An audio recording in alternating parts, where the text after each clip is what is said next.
Hey everybody, it's Neil, and you can see I've got some, black balusters on my staircase, but what would look better than that? Gold ones. Let's see what these look like here. I'll show you what these look like here. The whole box fell apart. Let's see, I'll take one of these out.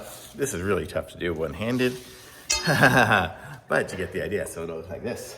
So how cool. So these are gonna be, I can just put them in there, I can cut them down to make them the correct size if I need to. It's got that little fluted side you can kind of see there, which can go up into the wood if I need to. So if I can go that way, I can do that.